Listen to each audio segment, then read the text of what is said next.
नमस्ते, मैं मधुरिमा श्रीवास्तव।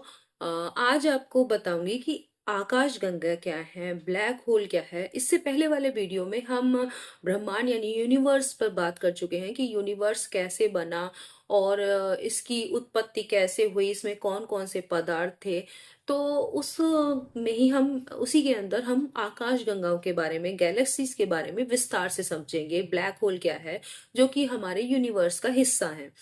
तो इन दोनों ही चीजों को, गैलेक्सीज और ब्लैक होल के बारे में समझने के लिए हमें एक टर्म के बारे में समझना बहुत जरूरी है, ग्रेविटी यानी गुरुत्वाकर्षण। और गुरुत्वाकर्षण निर्भर करता है पदार्थ के यानी किसी वस्तु के द्रव्यमान पे। अब ये द्रव्यमान क्या है, तो हम इस द्रव्यमान से ही शुरुआत करते हैं कि द्रव्यमान क्या है, ताकि हम आकाश गंगाओं का जो बिहेव है, व्यवहार है, या ब्लैक होल ऐसा व्यवहार क्यों करता है, इसे समझने में मदद मिलेगी। तो द्रव्यमान होता है कि किसी भी वस्तु में, कोई भी वस्तु है जिस उस वस्तु में कितना पदार्थ मौजूद है, उसको कहते हैं द्रव्यमान। ठीक है। तो अगर जैसे मान लो, अगर हम एक बात करें कि एक छोटी टॉय कार और एक एक्चुअल कार जो चलती हुई आपको दिखाई देती है, तो इनमें से किस में पदार्थ की ज्यादा मात्रा मौजूद है, तो आप यही कहेंगे कि जो एक्चुअल कार है उसमें पदार्थ की ज्यादा मात्रा मौजूद है। तो किस में ज्यादा द्रव्यमान है, तो कहेंगे आप कि एक्चुअल जो कार है उसमें पदार्थ की ज्यादा मात्रा मौजूद है, इसका मतलब है उसका द्रव्यमान ज्यादा है। और जो टॉय कार है छोटी सी, उसका द्रव्यमान कम है। ठीक है। और द्रव्यमान को आप किस में मापते हैं? आप मापते हैं किलोग्राम में, क्योंकि किलोग्राम उसका मात्रक है, मापने की इकाई। ठीक है। अब अगर हम वॉल्यूम को भी यहाँ समझ लेते हैं कि कोई भी पदार्थ जो है या कोई वस्तु जो है, वो जितना स्थान घेरती है वो कहलाता है उस वस्तु का वॉल्यूम यानी आयतन। तो अब यहाँ पे आपने इन दोनों चीजों को समझ लिया। अब द्रव्यमान का क्या रोल है ग्रेविटी में? तो आप जानते हो कि मतलब जिस भी वस्तु में द्रव्यमान है, जिस भी वस्तु में द्रव्यमान है, उस वस्तु में ग्रेविटी है। अब ये ग्रेविटी क्या है? तो ग्रेविटी होती है वो अदृश्य बल जिससे कोई भी वस्तु दूसरी वस्तुओं को अपने केंद्र की ओर खींचती है, हर वस्तु में। अब जिस भी वस्तु में द्रव्यमान है उस वस्तु में ग्रेविटी है। तो आ, हर वस्तु एक दूसरे को अपनी ओर अपने गुरुत्वाकर्षण बल से आकर्षित कर रही है। ठीक है। तो अब जिसका ज्यादा द्रव्यमान उसमें ज्यादा ग्रेविटी, जिसका कम द्रव्यमान उसमें कम ग्रेविटी। तो अब अगर ऐसी बात करें, और ये ग्रेविटी हमारे लिए कितनी यूजफुल है, यानी गुरुत्वाकर्षण बल ना होता, जैसे पृथ्वी। अब आप ग्रेविटी को ऐसे भी समझ सकते हैं कि जब आप कूदते हो, उछलते हो ऊपर की ओर, तो क्या हवा में तैरते रहते हो? आप नीचे आते हो, है ना। कोई चीज ऊपर फेंकते हो तो वो भी नीचे आती है। होता क्यों है? पृथ्वी पर जो वायुमंडल है, जिसमें हम हवा है, जिसमें हम सांस ले पाते हैं, ये भी ग्रेविटी के कारण है। क्योंकि पृथ्वी का इतना ज्यादा मास है, यानी द्रव्यमान है, तो उसमें बहुत ज्यादा ग्रेविटी है, गुरुत्वाकर्षण बल। और उसी गुरुत्वाकर्षण बल से पृथ्वी वस्तुओं को अपने केंद्र की ओर खींच रही है, और इसी वजह से ये सब है। अब अगर सोचिए कि गुरुत्वाकर्षण ना होता, अभी इसी तरीके से अगर कहिए कि जो चंद्रमा है, वो भी, चंद्रमा में भी ग्रेविटी है, और पृथ्वी में भी ग्रेविटी है, लेकिन पृथ्वी की ग्रेविटी ज्यादा है। तो चंद्रमा जो है वो पृथ्वी का की कक्षा में चक्कर लगाता रहता है। और इसी तरीके से अगर हम सूर्य की बात करें, तो सूर्य का तो द्रव्यमान बहुत ज्यादा है, बहुत बड़ा है। तो क्या होता है कि जो पृथ्वी है और दूसरे ग्रह उपग्रह सब सूर्य के चक्कर लगाते हैं। और अब अगर सूर्य में गुरुत्वाकर्षण नहीं होता, तो अब देखिए सूर्य क्या करता है, पृथ्वी को अपनी एक नियत कक्षा में बांधे रखता है, एक निश्चित दूरी पर। जैसे सूर्य और पृथ्वी की दूरी कितनी है, 15 करोड़ किलोमीटर।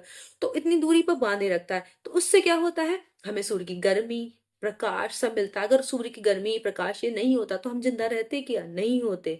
तो ये कितना फायदेमंद है गुरुत्वाकर्षण, है ना। और इसी गुरुत्वाकर्षण की वजह से ही आकाश गंगाएं बिखरने से बच जाती हैं। भाई उनमें, क्योंकि एक एक आकाशगंगा, अभी हम आकाशगंगा को बहुत अच्छे से समझेंगे, तो एक एक आकाशगंगा में अरबों तारे हैं।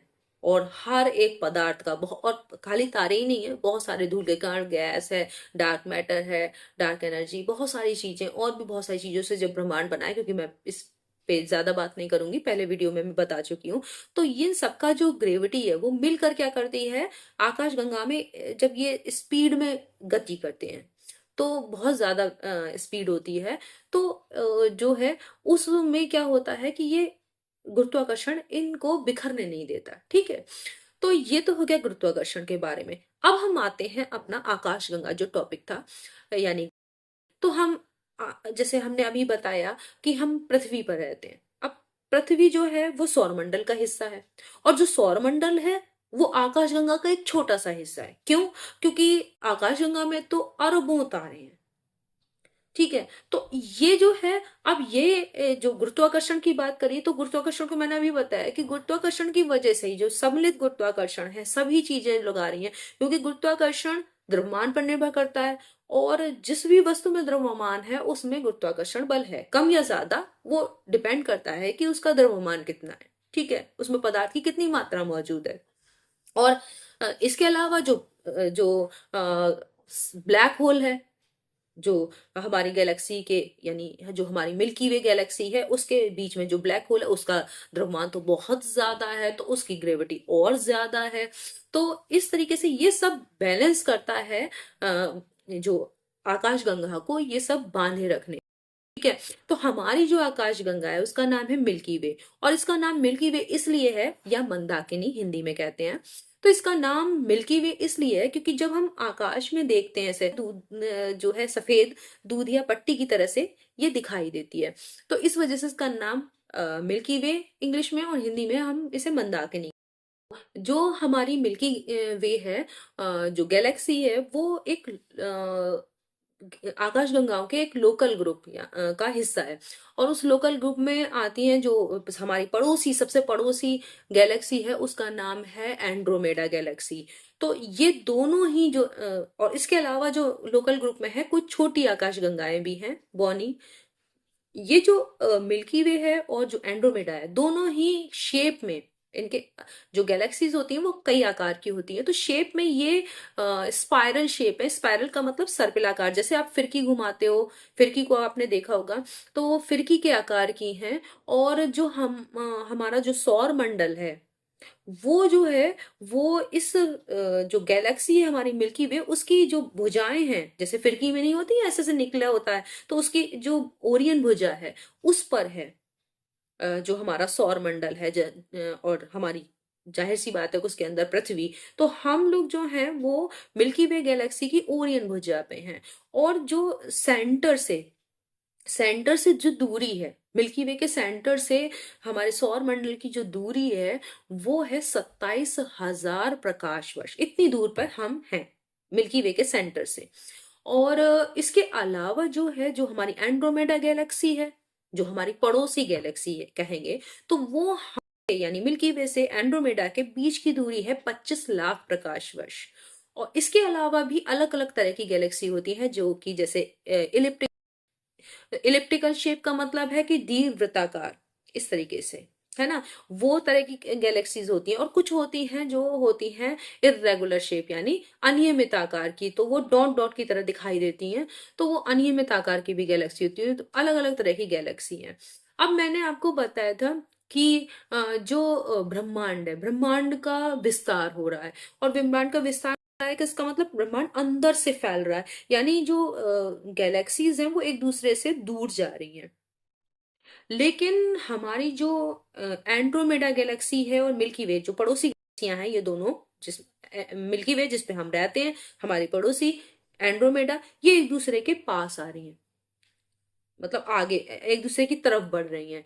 ऐसा इसलिए हो रहा है क्योंकि इनकी ग्रेविटी, क्योंकि इनके बीच की दूरी वैसे तो 25 लाख प्रकाश वर्ष है, लेकिन ब्रह्मांड आप जानते हैं कि वो इतना विशाल है, इतना विस्तृत है, और गैलेक्सीज बहुत बहुत दूर हैं एक दूसरे से, तो ये दूरी अपेक्षाकृत कम है। तो ग्रेविटी जो है एंड्रोमेडा और मिल्की वे की, वो हावी हो रही है ब्रह्मांड के विस्तार पर, तो ये दोनों एक दूसरे के पास आ रही हैं और भविष्य में ये टकरा सकती हैं। तो मतलब डरिए नहीं, अभी नहीं टकराने वाली, 4-5 अरब वर्ष लगेंगे, वैज्ञानिकों का अनुमान है कि ये टकरा सकती हूँ और एक एक बड़ी गैलेक्सी बनाएंगी इन दोनों का मिला होगा, मतलब ये दो जब टकरा जाएंगी तो एक बड़ी एक गैलेक्सी बनेगी जिसको मिल्कोमेटा नाम दिया गया है। तो जो स्पाइरल शेप नहीं होगी, वो इलिप्टिकल शेप होगी, यानी दीर्घवृत्ताकार वो शेप की होगी। तो ये अब स्पीड, जैसे कि मैंने बताया कि एंड्रोमेडा कैसे कितनी स्पीड से बढ़ रही है, मिल्की वे स्पीड से बढ़ रही है। तो अगर हम अपने सौर मंडल की बात करें, तो जो हमारा सौर मंडल है वो जो है वो मिल्की वे के सेंटर का चक्कर लगा रहा है। तो वो उसकी स्पीड है 230 किलोमीटर अनुमानित, लगभग कह सकते हैं 230 किलोमीटर पर सेकंड। इतनी स्पीड से जो हमारा सूर्य है वो जो है वो मिल्की वे के सेंटर का चक्कर लगा रहा है। और अगर मिल्की वे की बात करें कि मिल्की वे कितनी आगे, कितनी स्पीड से आगे बढ़ रही है, तो वो 552 किलोमीटर पर सेकंड लगभग इतनी स्पीड से आगे बढ़ रही है। तो इतनी इतनी स्पीड पे जो ग्रेविटी है वो ही है जो आकाश गंगा में सबको एक साथ बांधे रखती है। तो ये तो हो गया आपका आकाश गंगाओं यानी गैलेक्सी के बारे में। अब हम बात करें ब्लैक होल की, तो ब्लैक होल क्या होता है? तो ब्लैक का मतलब जानते होंगे कि बहुत सारा आपने अंधेरे देखे, अंधेरी जगह, लेकिन ब्लैक होल से अंधेरा कुछ भी नहीं है। तो क्या होता है कि इसमें इसकी ग्रेविटी इतनी ज्यादा होती है, गुरुत्वाकर्षण इतना ज्यादा होता है कि कोई भी चीज, तो ये इतनी तेजी से अपनी तरफ इतनी मतलब इसमें फोर्स, ग्रेविटेशनल फोर्स इतना ज्यादा है कि हर चीज को अपनी ओर खींच लेता है, और प्रकाश भी इससे बच नहीं सकता। तो होता क्या है कि बड़े बड़े तारे मरते हैं। मरते हैं का मतलब जो उनको बांधे रखने वाली ऊर्जा है वो खत्म हो जाती है भाई। तो वो क्या होता है कि जैसे, मतलब बड़े बड़े का मतलब जैसे सूर्य से भी, सूर्य का द्रव्यमान बहुत ज्यादा है। अभी मैंने द्रव्यमान पे बात की कि द्रव्यमान का मतलब होता है कि पदार्थ की कितनी मात्रा मौजूद है। तो सूर्य का द्रव्यमान बहुत ज्यादा है, और सूर्य से भी 10 गुना, लाखों गुना बड़े तारे जब मरते हैं तो उनका समझ सकते हैं कि उसमें कितना ज्यादा द्रव्यमान होगा। तो इतने द्रव्यमान वाले जो तारे होते हैं जब मरते हैं, उनके अंदर की ऊर्जा जो उन्हें बांधे रखती है खत्म हो जाती है। तो क्या होता है कि वो अपने अंदर सिमटने लगते हैं, अपने अंदर सिमटते हैं, और फिर एक भयानक विस्फोट होता है। तो अब इसके आगे क्या कहानी यहां से शुरू होती है। तो उसके बाद क्या होता है कि वो पदार्थ जो बिखरता है, वो पदार्थ जाता कहाँ है? वो पदार्थ क्या होता है, वो सिमट के एक, जैसे सूर्य के का द्रव्यमान सूर्य से भी हजारों लाखों गुना द्रव्यमान एक पॉइंट पर आ जाता है। अब सोचिए इतना सारा द्रव्यमान एक पॉइंट पर आ जाएगा, तो आप समझ सकते हैं उसकी डेंसिटी कितनी होगी, उसका ग्रेविटेशनल फोर्स कितना होगा, गुरुत्वाकर्षण कितना ज्यादा होगा। तो उसी वो गुरुत्वाकर्षण जो है वो अपनी ओर सब चीजों को खींच लेता है, प्रकाश भी उसके अंदर से बाहर नहीं निकल सकता, तभी वो ब्लैक होल है, उसीलिए उसे ब्लैक होल कहते हैं। अब उसको इस तरह से समझ सकते हैं आप।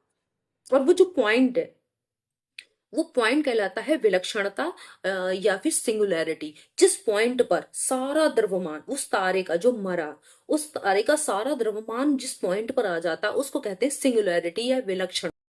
अब इसको इस तरह समझ सकते हैं कि मान लो एक सर्कल है, और सर्कल का सेंटर पे सिंगुलैरिटी है। सिंगुलैरिटी का मतलब सारा द्रव्यमान जो है उस पॉइंट सर्कल के केंद्र पर है, सेंटर पे है।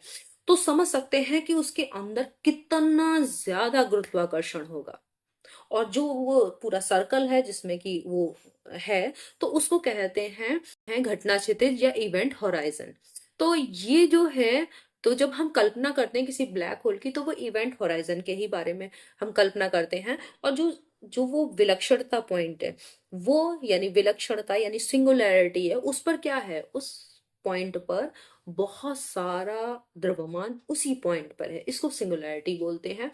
और इसी की वजह से गुरुत्वाकर्षण इतना ज्यादा हो जाता है कि प्रकाश भी अगर इसके अंदर चला जाए तो बच नहीं सकता, सबको वो अंदर समेट लेता है। ठीक है, तो प्रकाश भी उससे बाहर नहीं निकल पाता, बच नहीं पाता। तो इसको कहते हैं ब्लैक होल। अब अगर आप ये सोचें कि एक हम अंतरिक्ष यान भेजें ब्लैक होल की तरफ, तो होगा क्या? तो जैसे मैंने अभी बताया था कि आप जो सिंगुलैरिटी पॉइंट है, यानी जहां पे सिंगुलैरिटी है उसके चारों ओर का क्षेत्र, एक काल्पनिक क्षेत्र, जैसे एक सर्कल का सेंटर पे सिंगुलैरिटी है और एक पूरा सर्कल, तो उसके आसपास यानी काल्पनिक क्षेत्र जहां पर कि उसका गुरुत्वाकर्षण बहुत ज्यादा है, तो वहां के आस जब पास एक अंतरिक्ष यान आएगा, तो जो उसके जो उस काल्पनिक जो सीमा है, जिसको कि हम कहते हैं इवेंट होराइजन, तो उसके तरफ जो ये अंतरिक्ष यान है उसका जो हिस्सा होगा, और पीछे वाले में गुरुत्वाकर्षण कम होगा, जितनी दूरी बढ़ेगी गुरुत्वाकर्षण कम होगा। और तो ये गुरुत्वाकर्षण का डिफरेंस जो होता है उसकी वजह से वो एक क्या होगा, इस स्पेगेटिफिकेशन। स्पेगेटिफिकेशन क्या होता है? स्पेगेटी एक नूडल होता है, इटालियन नूडल। तो नूडल की तरह जैसे नहीं होता, नूडल पतला सा लंबा सा होता है, वैसे ही करके हम खींचेंगे। यानी हम जो वो अंतरिक्ष यान है वो इस स्पेगेटी की तरह से, यानी स्पेगेटिफिकेशन ये नाम दिया था स्टीफन हॉकिंग ने अपनी किताब में, कि जो नूडल की तरह जैसे दिखा ना, वो लंबा लंबा होता है गोल और पतला सा, तो वैसे ही हम खिंच जाएंगे। यानी जो अंतरिक्ष यान होगा वो वर्टिकली खिंचेगा और हॉरिजेंटली यानी इस तरीके से पतला होता जाएगा और लंबाई में बढ़ेगा, और इसी तरीके से उसके अंदर समा जाएगा ब्लैक होल।